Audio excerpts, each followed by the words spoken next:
Welcome back to the Win with Dice podcast, a podcast featuring members of the Win with Dice team. I'm Calvin, and I'm joined here by Ramon. Hey guys, it's your first time listening to the Win with Dice podcast. First off, thank you, and second, subscribe. Please do. This is yeah, please do. This is a podcast all about tabletop RPGs, and Calvin and I like to talk about the games that we run, the games that we play in, and all the wonderful GMs and players out there that we get to interact with and do all the fun stuff with. And so, we kind of want to demystify the hobby and encourage people who don't play tabletop RPGs to play them. But also, if you do play tabletop RPGs, to jump behind the GM screen and run your own game for your table, because it's really awesome. Yeah. Exactly. This week, we've got a few things we can cover. We did want to take a basic look at some of the Starfinder Mech rules and compare them to the Lancer Mech rules, because Lancer is a game we've talked about quite a lot on here, and it would be interesting to look at other mech systems. If this is something you might be interested in, just drop a comment below. We can go into a deeper dive with it, or we can look at other games like that Pacific Rim RPG that I heard of and have not gotten a look at yet, but I definitely want to pick up because it seems like it would be right up my alley. Yeah, and there's lots of other mech style tabletop RPGs that touch on different genres. I know that Lancer is a little bit more, I guess it's like the both spectrums where it's mud and lasers, but also kind of super high sci-fi, I would say. So that kind of stuff versus your standard anime Gundam melodrama kind of deal, right? There's definitely other RPGs out there that mimic that a little bit more. So if you guys want us to check out more, I guess, mech adjacent tabletop RPGs, then let us know in the comments. Yeah, I think it would be definitely an interesting episode to compare multiple systems to each other. So we're going to discuss that, and then we'll do a little bit of Grand Saga updating with getting into more of the character classes of that homebrew tabletop RPG. But before we get into all that fun stuff, we have to get to the most important part of the show, which is the Win with Dice Weekly GM Tip of the Week. Yes, the Win with Dice Weekly GM Tip of the Week, brought to you by Tim. Thanks, Tim, for talking to us beforehand and dropping this little tidbit. Definitely going to use your tip that you suggested. So if you guys have suggestions, then we'll put it in the chat or send it to us secretly. You could definitely reach us. Calvin has the way where to reach us in the description below. So if you want to put in a tip, let us know. But Tim actually, this is in his Tim Delver unintended consequences, I like to call it, where he's I do. Where we're going through some consequences based on our choices we've made in his the first part of his campaign and all of the fallout from all those decisions. But Tim actually was introducing a character that owns a castle. It's kind of spooky, and he showed us a picture of this person, and turns out the picture he used is from The Witcher of a certain undead variety. I don't want to spoil anything because we'll do a recap on it later, but basically the tip is for this week, double check the images that you use online, especially the ones that you might suspect are from video games, especially popular video games, because it might give the secret away if that character is supposed to be masquerading as something else. Yeah, it might be something that your players are aware of or recognize, and just is this specifically, or at least largely for people who are playing online, you're gonna want to sub some images in for stuff if you need to put something in very quickly, or if you see something that looks like the exact kind of character that you want. Just keep in mind that your players might recognize it if it's a popular source. Yeah, especially if it's a humanoid person that you're trying to depict, because obviously you're drawing inspirations from all the things you love.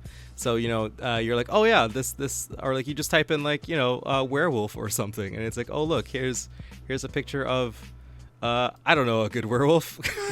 That was a bad one. Just one from TV. But it could also work in the other direction, because I believe there was a video by I think it was No Nat Ones fairly recently made a video where he made a custom character for Pathfinder 2 using a creature from Monster Hunter.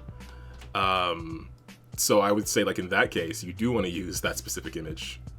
Yeah, that's pretty cool actually. I mean, I love porting things that aren't from the tabletop RPG system that you're using from other genres or even other tabletop RPGs and being like, this is this thing, but in these rules, because we get to mess around the rules a little bit, and that's always fun to do. So there you go, folks. Just be careful, what image that you choose to use to present to your players. It might give your secrets away if they know where it's coming from. Yeah, or it could be a fun in-joke. Yeah, or it could be a fun in-joke, for sure. Actually happened quite a bit, now that I noticed it, because Tim also used, it's not like a image, but a reference from a song in his little storyline during the cowboy dimension. And everybody, I think a lot of people, at least half of the players got it, and I'm like, what is happening right now? Yeah, the picture of Marty Robbins when we were in the Wild West dimension. Yeah, for sure. All right, there you go, folks. There's your tip of the week. All right. So let's get into talking about some Starfinder stuff. We haven't talked about Starfinder in ages. Even though it's always on my mind. 1 billion years. Yeah, at 1 least. billion years. That is an accurate number of how long we've talked about Starfinder. Now, a book that came out, I want to say recently, but it's probably been at least a year, but a book that came out fairly recently for Starfinder is Tech Revolution, and it includes a whole bunch of tech-based equipment and class details. Like, I think the Nanosite and Biohacker were new in that book, and those are classes based on like nanotech or like, actually no, the Biohacker's been around for a bit. I think it was just the Nanosite, which uses nanotech, was new for that book. I love it. It's like quantum, right? You just kind of slap it on top of something, and then it's like, yes, the quantum energy particles from my quantum beam. Yeah, but now it's nano energy particles. Basically that. It had like a bunch of equipment and vehicles, but one of the larger things it had was a mech system. Like literally a system for building and using large mechs in combat. And I kind of wanted to go over like the basics of it. Again, we could do like a deeper dive if that's something people are interested in seeing. We could go over like a character build. I did do a fairly basic character. It's not like, not character, but a mech. It's not fully complete yet, but I think it's enough that you can get like a basic understanding of the concepts of the system. And then maybe we can compare it in some ways to the mech system that we've used a lot, which is Lancer.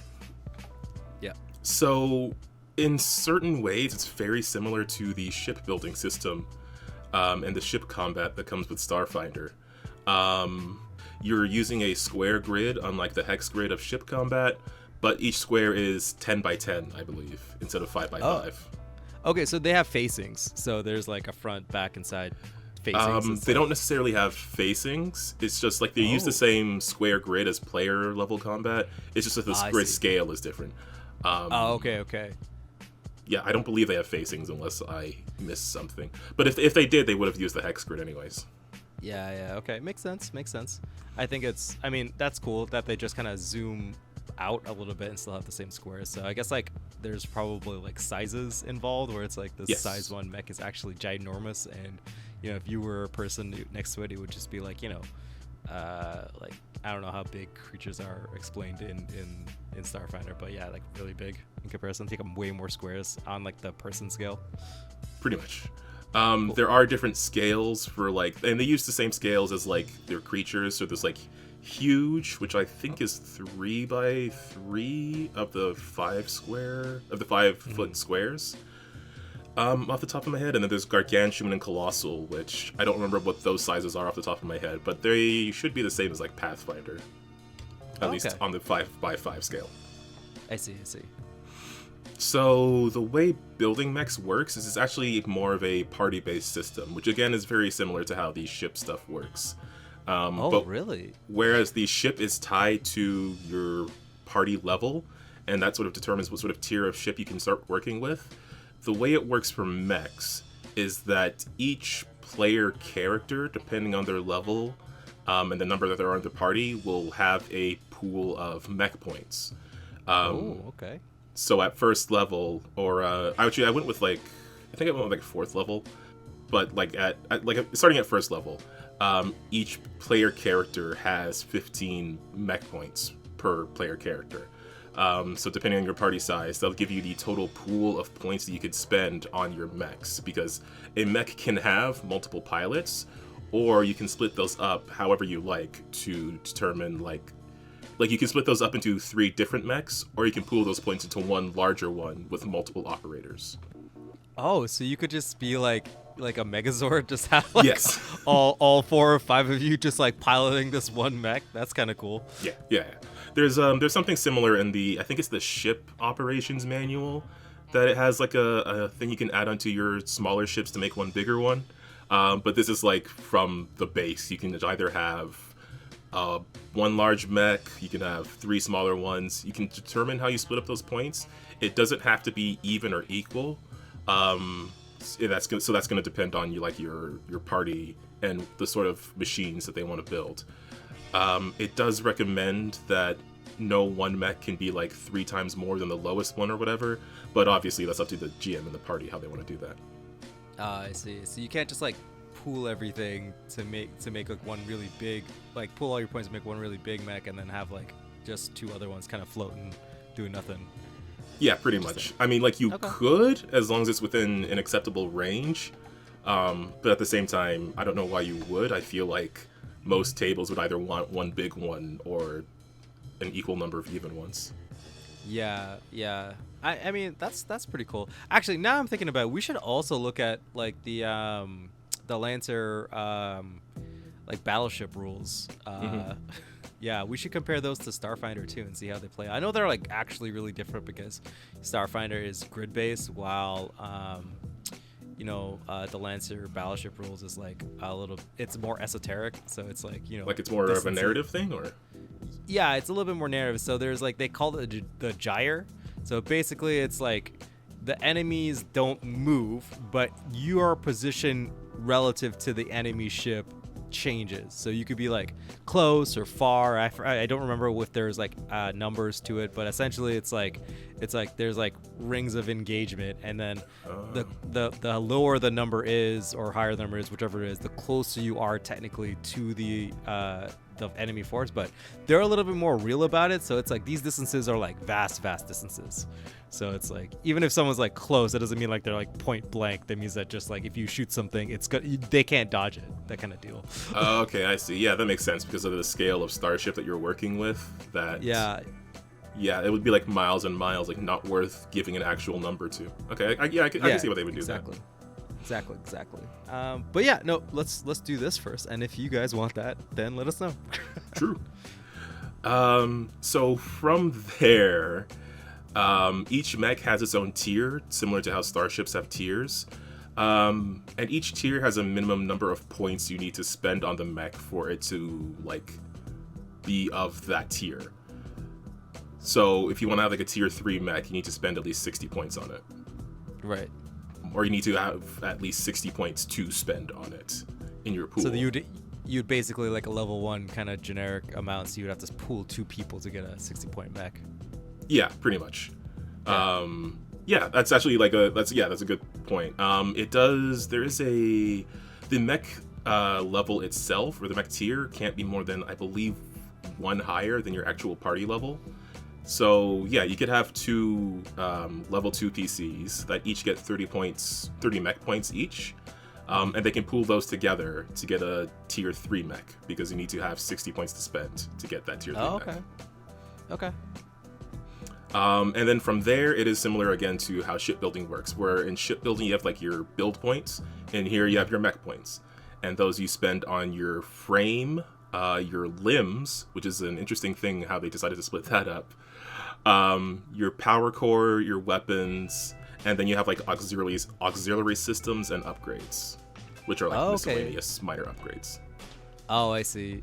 So it's like limbs, as in like what you can actually like hard points, right? Like in Lancer we have like hard points where it's like you just like whatever you want to slot in there. But I'm assuming that like every frame has like their own amount of limbs.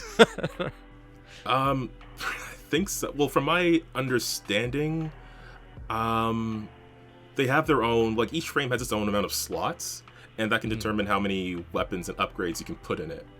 I don't believe there's a difference in the number of limbs. If there is, though, it might just be something I missed. Oh, okay. Maybe it's just like, just a value of like maybe some things are two-handed, so you need 2 limbs to wield, or something like that. That could be the case too. Like it is fairly vague in the description of things. Like it just gives you the stats of it. I think the system, they want to leave you more room to describe what it looks like, as opposed to saying this is specifically what it is. Oh, true. Okay. Yeah. So yeah, under normal circumstances, you can only get 1 set of upper limbs and lower limbs, and then those each have different benefits depending on what they are. But there are some different upgrades you can get to have an increased number of those limbs. Okay. So wait, lower limbs would be like legs, or would it just be another set of arms? That would be legs. Oh, so you could have like legs, maybe switch out your legs for treads or something if you want to just be yes, like exactly that actually. Okay. I'll cover the frame stuff first, and then I'll get into the limb stuff. But you are pretty much accurate. Yeah, I don't know why I'm like focusing on these limbs. I'm like, give me more limbs, please. I want hands the mech. Like, yeah, I think it's an interesting way to do that. I don't know if I would have thought of that. I would have just thought of it as like different like slots or upgrade points or something. But putting it on different limbs, I can see why they did that, and I can get to it more specifically when we get there. It's just interesting that they have it as limbs. All right, let's go through these frames. So the frames are the basics part of your mech. They'll have different slots for like weapons and upgrades, but they also determine like your hit points. They help determine a basis for your saves, for your AC. And again, in Starfinder, it has energy AC and kinetic AC depending on what sort of attack you're dealing with. It also determines the number of operators that your mech requires. So if you're in a like very big mech, it might require a minimum of 2 operators. Oh, okay. Would the points kind of match? So like the 2 operator mechs require like the frame points are just higher on that one? Yeah, they tend to be higher. Like some of them cost they cost a number of points, and some of them cost 2 points per tier of the mech that you're putting it on. Some of them cost 3.5, some of them cost 4, and the higher ones tend to be the ones that require more operators. Oh, okay, cool. So some of them are like 1 to 2, some of them are like 2 to 6, because they have like a minimum and a maximum as well. Oh, okay, like the ships. Yeah. Additionally, something that I like about how they sorted the frames is that they sorted them in different types for different like situations. So you have like your basic combat frames, you have recon frames, but you also have flight frames, which have obviously flight abilities, and you have amphibious frames, which have like a swim speed because they're able to swim. Okay, cool. Right. So your frame can determine like the size of the mech as well as just different abilities it can have, like a flight speed or a swim speed, or increased hardness to deal with some damage. Oh, okay. I'm assuming that like the amphibious mechs, I'm sure like terrain slows you down and stuff like that, right? Not necessarily, because that partially depends on your limbs, specifically your lower limbs.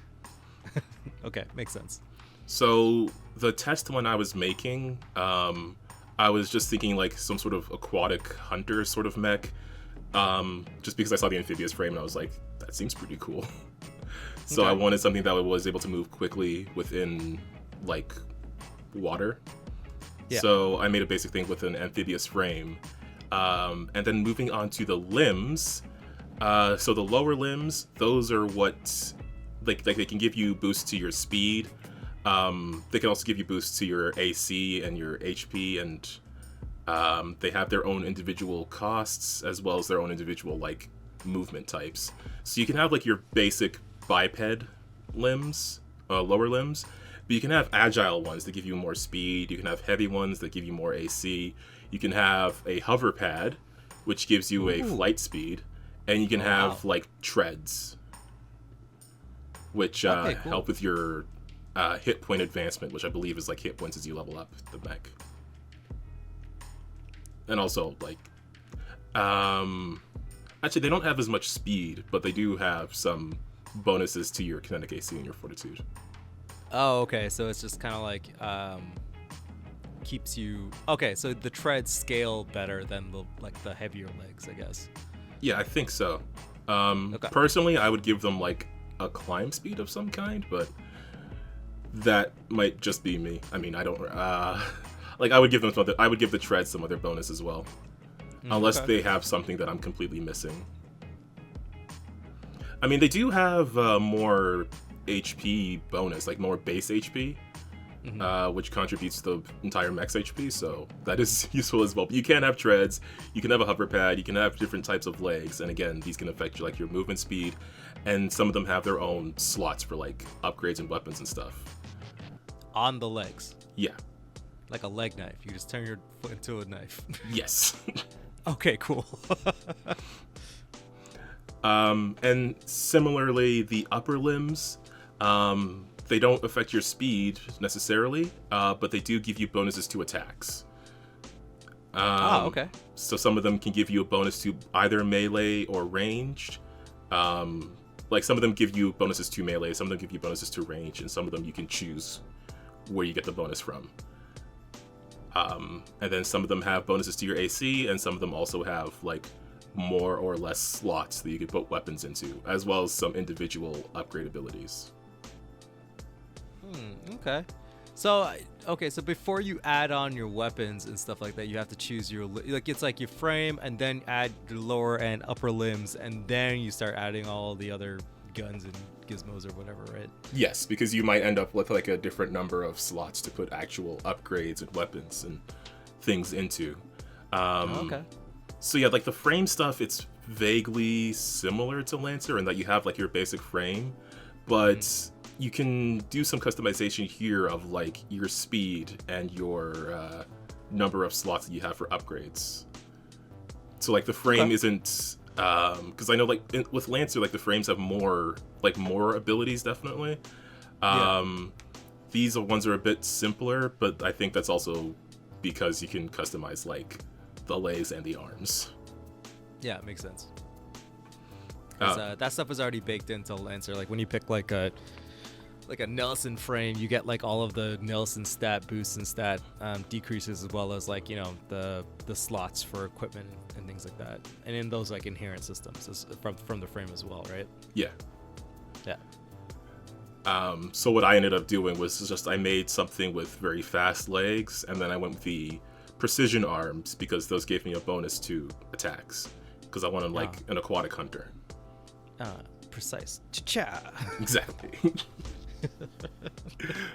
So next, when you're building your mech, you would determine your power core, and this is, I thought it's kind of similar to the ship power cores, except it operates per turn basically.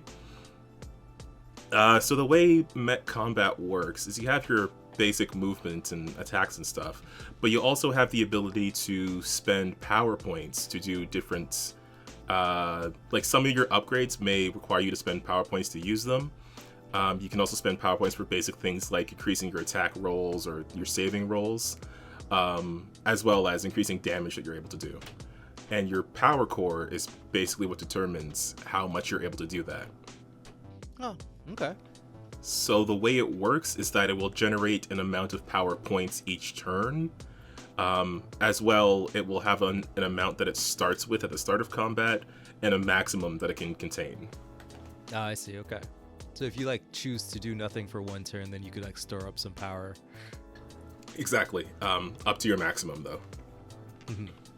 So the one I went with is one that has like a lot of initial power, but it had a pretty low rate of power gain. So it generates less power per turn than some others do, but I can spend more power points doing stuff at the start of combat. Just because I wanted something that was like a very quick striker, but is not going to last. Like if combat goes on too long, it's probably going to have to get away. Okay, like kind of like an Alpha Strike kind of character where you're just able to pump out a bunch of stuff, and then hopefully whatever's there is dead, so you don't have to worry about it. Yeah, pretty much. pretty much. My thinking was just like if whatever this thing that I'm making is, if it's able to do like a bunch of cool stuff at the start, if whatever I'm fighting isn't dead by then, I'm probably already screwed anyways. Yeah, just leave. just go home. Yeah. But I do like the amount of depth and strategy that you can get with that, because it could be something that's like, it doesn't have as much points at the start, but it builds them up very quickly. So then as combat goes on, you can more consistently do whatever cool thing you need to do, instead of having to worry about losing that resource. Interesting. I mean, that's kind of like the heat mechanic, right? In Lancer, where like, or the overcharge system. I think that's what it's called. It's been so long since I played Lancer, where you're able to like, initiate your mech's power core and push it to the limit, and like gain some extra heat to gain extra action, which is pretty cool. I do like that a lot. I love the idea of being able to just push your mech up to 11 to do super cool stuff. But then again, all my characters live on the edge, so fair. Yeah, I don't know like every single system and what they all do. From a glance, I think the auxiliary systems tended to use more points than the weapons did. But yeah, there's some stuff in there that you can get into, and then you can again live on the edge. Yeah, I'm curious. So I'm assuming that the all of the attack rules are basically like you're playing regular Starfinder, right? But instead you're just kind of slinging, like you have to pay the points for the weapons to use them, or like the power for the weapons to use them and stuff like that, right? Yeah, like you pay your mech points to get the weapon on your mech. And then you do your attack rolls, like depending on how many operators you have, that determines how many actions your mech has per turn. Oh, okay. And then there's a whole thing about like getting into a mech and out of a mech and all that stuff. But for the purposes of combat, the amount of actions you have depends on the number of people operating the mech. And then yeah, you just make your attack rolls. However, those are determined to work based on what you have available to you. Interesting. I'm assuming like some of the systems are kind of quirky, like you can like hack people's mechs and stuff like that. I'm curious about how they blend the magic and technology that's found all over Starfinder, right? It's like everything is a little bit magical, but also kind of technological at the same time. Yeah. I know there's other books that have like sources for mech stuff. The Tech Revolutions book was like pretty much zero magic. Oh, it's just like, this is a gun. You shoot people with it. Pretty much. Sick. I love it. I know there was a Galactic Magic book that was like all magic stuff. So I don't recall the order they came out in. So there might be some mech stuff in there. But yeah, I imagine there's some magic mech stuff. Okay, cool. I can totally see I guess it would be kind of like Xenogears. I don't think you've ever played Xenogears, but there's always like a time where you're on the ground by yourself, and then there's a time where you're like in a mech doing mech combat stuff, which is pretty cool. Yeah, that kind of seems to be what they were aiming for here, although you could probably have like a fully mech campaign. Yeah, that would be dope, but also I guess you could just play Lancer. True. Because I'm curious, there's no translation between your abilities, right, as a person and your mech abilities, right? I would have to go into the mech combat stuff more, because I know the mech gives you bonuses to like attack rolls and stuff, and I think I don't recall if you need the operator skills for that. Interesting. I'm wondering if like if you're like good at melee combat or whatever, would it translate out into mech combat? Because that would be interesting. You just play like a bigger version of your character. Yeah, there's some skills that you can use your skill ranks in, but there are also I think like something like athletics, you would have to use the mech strength for that. But other actions, I think you can use your own skills for. Again, this is just like a very basic, broad look at it. If people want a deeper dive, I can read more and take notes, so I remember more things. Yeah, Calvin can do a little bit more research and present it to me. Yes. And I'll judge whether or not he did a good job. But yeah, cool. I mean, I'm glad that it's like a supplementary system, because I think like the ship combat in Starfinder is really cool. And actually, I kind of want to do like a whole campaign of just ship combat for a little bit. But they have like a ton of stuff for that. Yeah, I've been slowly. So there's been a lot of rumors of So not rumors, but there's going to be a new 40K edition coming out soon this year, and part of me is like, oh man, I remember when I wanted to just like run like a Warhammer 40K flavored Starfinder campaign or whatever, or like even like an adventure. And I'm like, mech battles, cool. Maybe I could do that. I want everyone to be like roided up power suit walking chads, just like going into like battle, beating up people and stuff like that. So maybe I'll add this to my ideas list of being like mech combat ? Could use these rules. Like, indeed, you should. Yeah. I know there's power armor somewhere in Starfinder. I'm forgetting what book it's from. I can see I think it's the Armory book. Has power armor, That makes sense. and then it has its own rule sets for how it works. I know it gives you like strength bonuses and stuff, but I think it has other upgrades as well. If that is a thing you want to do for your 40K campaign. Maybe because praise the emperor. So everybody needs to be jacked up dudes in power armor. Exactly. But other than that, yeah, I made like a very basic build.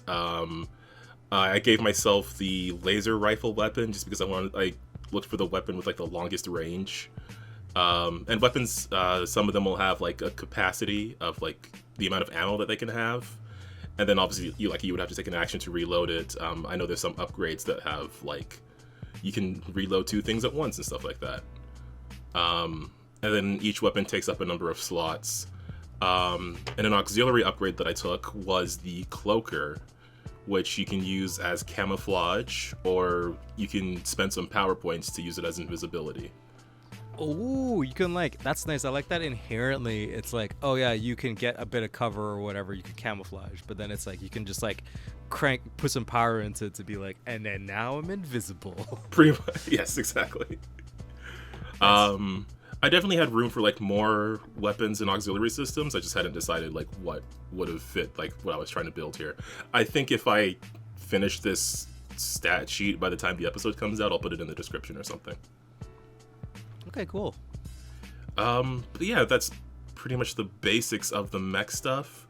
Yeah. Wait. So do they have mech like bad guys to fight? Is there like a stat block for this is a gunman mech? Right? There are rules for like building NPC mechs.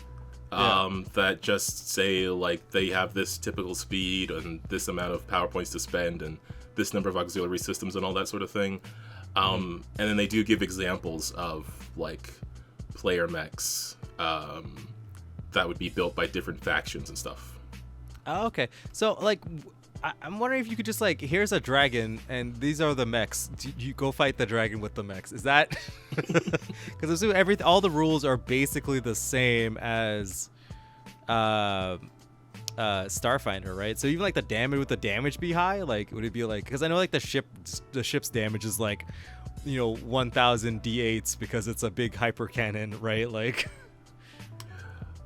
I gotta assume there is something that speaks on how to scale damage between mechs and like creatures, because there is something for that for ships. Mm-hmm. So I assume there is. I'm just trying to find it. I don't see it. Okay. But I figure there is. Otherwise, I mean, they do have like attack bonuses and damage rolls. So they have numbers. So if you wanted to, you could just compare those numbers to a dragon. And just be like, oh yes, I'm starting to see the 40K adventure coming through a little bit. I mean, I'd be into it. Yes, good. I'll play a mech campaign. But yeah, if people want a deeper dive on that, I can go into the actions and stuff a bit more. This was just like a basic overview to see if people would be interested in it, or if they would be interested in us looking at other mech systems.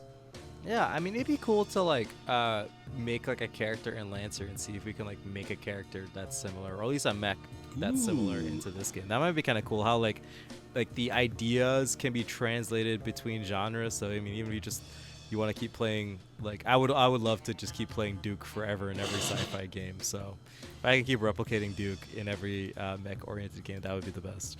That would actually be a really fun episode, replicating Duke in different systems. Yes. Duke transcending the multiverse. Of course he would. Yeah. He can't be contained. But yeah. That is the mech stuff for now. I think we might also have enough time to go into another Grand Saga class. Unless you have some updates you want to talk about. No, nothing. No crazy changes in terms of the updates. But I guess like one really quick one is that now when you level up, if you choose to not gain an extra class, like another class that outside of your first starting ones, you actually get a choice between increasing your speed or increasing your HP. Like everybody across the board now has just reduced speed. So everything's a little bit like, as in like, I keep saying speed, but movement specifically. So like, I wanted to shorten down the map size because I think that like everyone moves too fast and maps get really big, and once maps get really big, melee combat gets less cool. So I wanted to shrink the map down a little bit more so melee combatants gets a chance to shine, because you can very easily just make a game into, you know, a shootout if the map is too long and it takes like multiple turns for like somebody with a sword to go up and whack somebody. So yeah, makes sense. Yeah, so yeah, across the board, everyone's just slow until you put some effort into it, and then you can become faster. But yeah, let's get into the class. I wanted to talk about the Geomancer. I don't think I've actually talked about the Geomancer on the podcast, but the Geomancer is what it's like. The idea is like you're connected with nature, so you're connected with the natural mana that flows through the world, and you can ride, surf, or skate through the air as you just ride those natural currents. You know, your aerial tricks and maneuvers swell up the natural mana and alter the terrain and weather to extreme levels for brief moments. So the idea is like you pull off a cool, you know, awesome ollie, right? And then there's like a tsunami, and that's like how it works. That's the idea of it. Kind of vibing off of that kind of surfer, skater culture, which I have no business messing with. Skateboarding earthbender. Yeah, he's a skateboarding earthbender, which is cool. To be fair, honestly, this class has been drawn from like animes like Eureka 7 or like mangas like Air Gear, where like these are like basically like surfing and roller skating, but like magical. Quote unquote. It's supposed to be like Air Gear specifically is supposed to be a sports manga, but people out here like kicking hurricanes and stuff, right? Because anime or whatever, right? So this is kind of it. But the core ability that you get from it is loved by nature. So I might change it to like nature's love or something like that, but we'll see. It's a stance. So you go into stances at the beginning of your turn, and you have 3 options while you're in this stance. You could be in like earth stance. So like you could create difficult terrain in the terrain you move through, because like rocks are being like bulged up as you like skate by. Wind, which gives you airborne, so you're just flying, truly. And water gives you +1 accuracy on saves, as like you like are whipping up water around you, so it's easier for you to dodge and move and kind of evade attacks. But you lose the stance if you ever gain like prone, immobilized, grappled, silenced, or cursed. So basically it's like if you lose your connection to the mana, or if you physically are being binded and or not on like whatever device that you choose to be riding on. I just assume that like the idea of the Geomancer is like a cool, if surfers could actually surf through all of nature, right? Right. Yeah.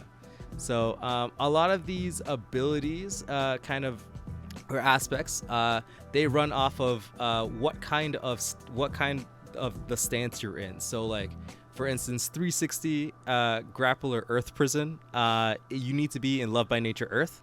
So it's a basic magic attack, it's a melee attack, and on hit the target becomes immobilized, and they have to break out with a might or spirit check. And while they're immobilized, they count as terrain with edges and edges/rails.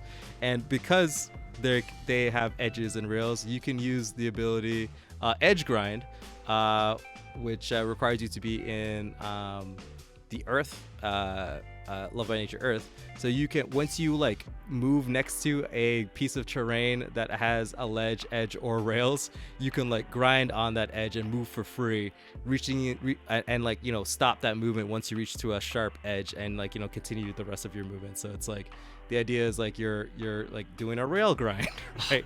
Grind as a move, yes. Yeah, basically. So the idea of it is that like all these like attacks and stuff like that are based on what nature you're in, and as well as like the bigger attacks, and as well as you can see how I had to like learn a bunch of skater moves, like tricks. There's like lots of them. There's lots of numbers in front of backspin. Like, okay, so like 720 backspin earthquake cross. I don't know what a cross is, but apparently it's a term. But it's a special attack. It's a big area attack. You have to be in Love by Nature Earth, and it attacks everybody that's on the ground, as well as like it destroys all adjacent. It hits unhit all targets adjacent to or in cover terrain, or next to walls or objects that take light damage, and then you destroy all those objects and covers and terrains in the area because a big earthquake happened. So things just fall on you, and then the area becomes difficult terrain until the start of your turn, because you know it's all rubble and stuff like that. The ground's like being like turned asunder, and then because you did all that, you get to go into the wind stance of Love by Nature, and then like, you know, you can use you can move that trick into like Slipstream Express. It's a basic action. You need to be in Love by Wind, so you move 4 spaces in a straight line, and you make tailwind terrain. So then it's like this big rush of air that your allies can just like hop on and then just move 4 spaces for free, essentially, and leap to where the end of the way it is, so, or whichever direction you moved.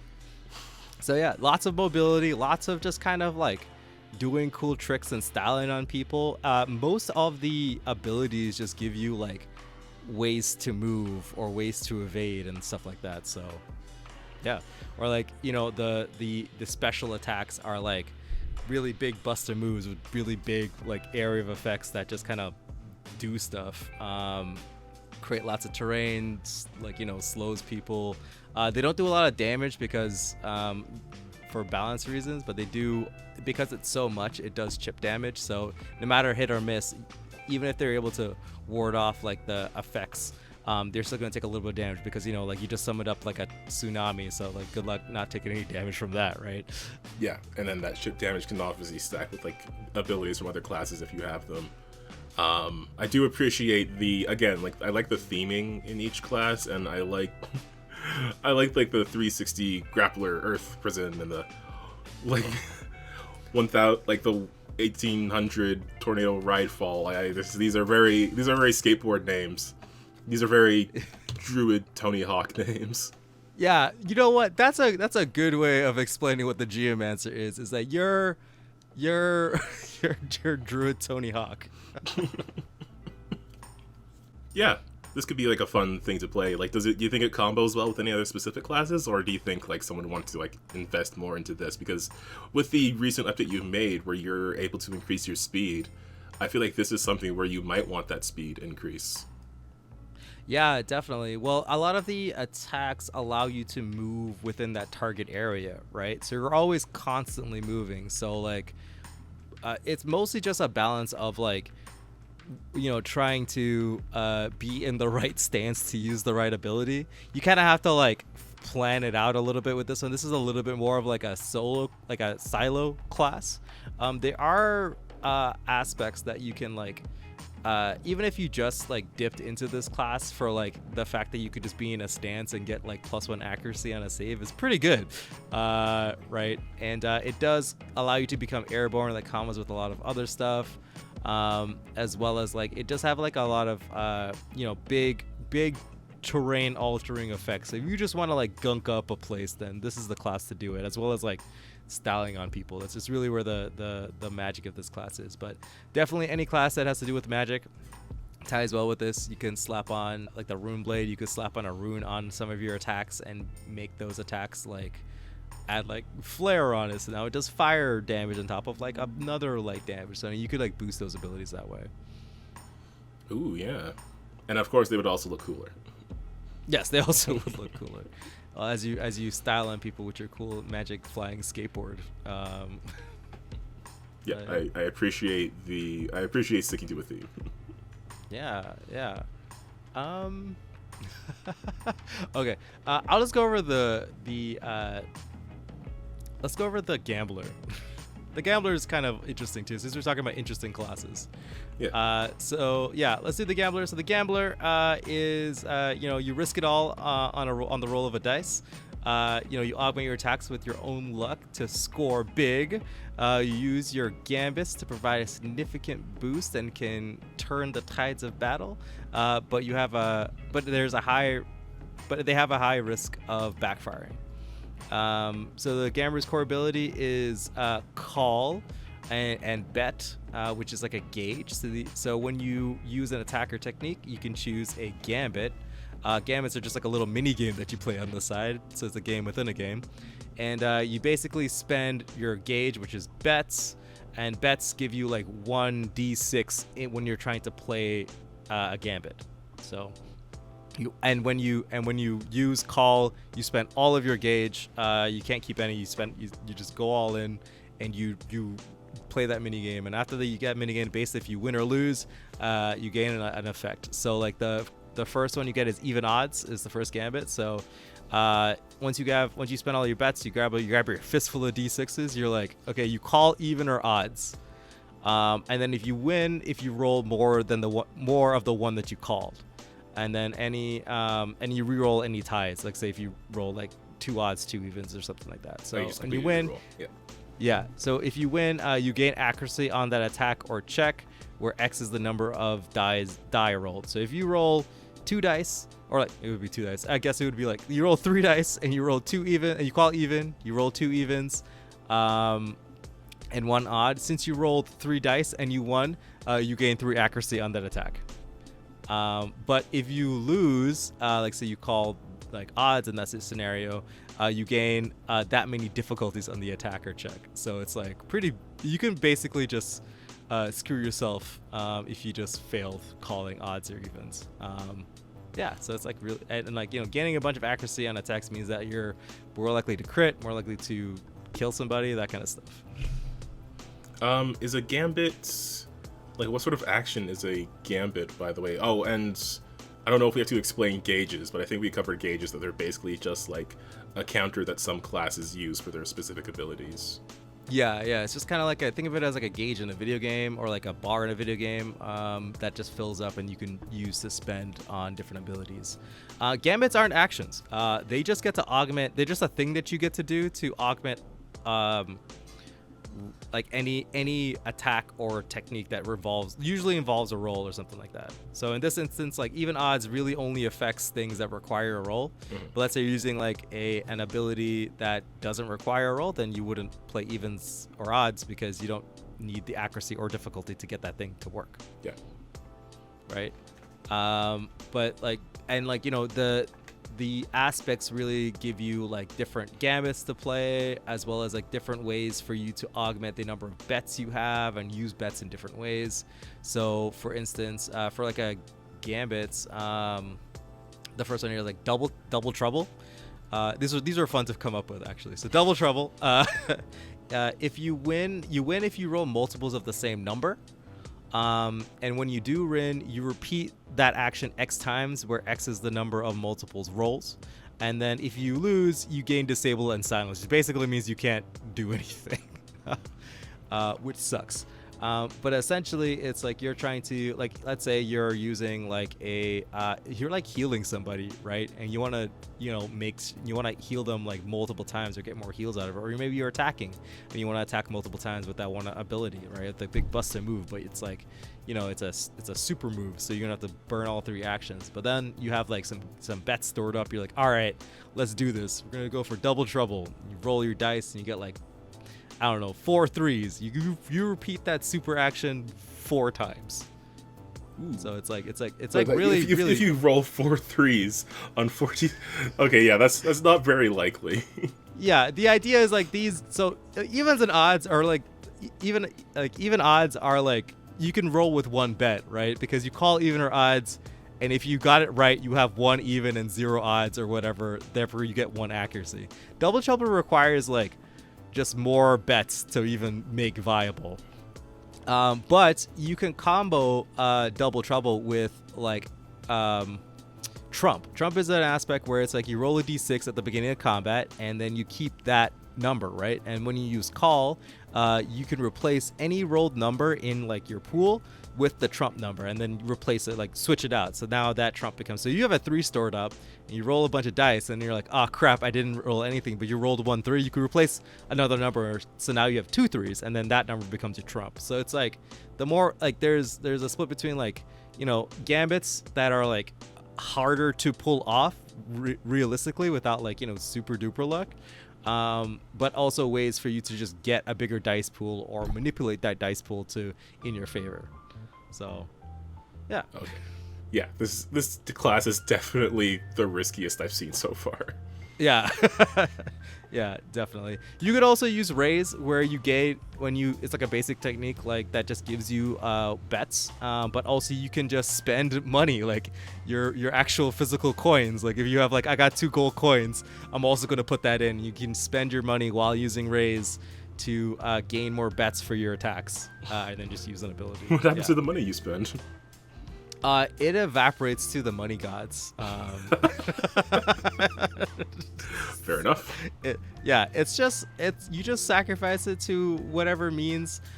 Maybe you have to like toss it, whatever it takes to get this. Because like again, it's all like maybe you're playing a character that's like takes a lot of risks, or like maybe you just have like a gambler, right? Like I don't know how like people fight with cards, but if you could, then this is the character.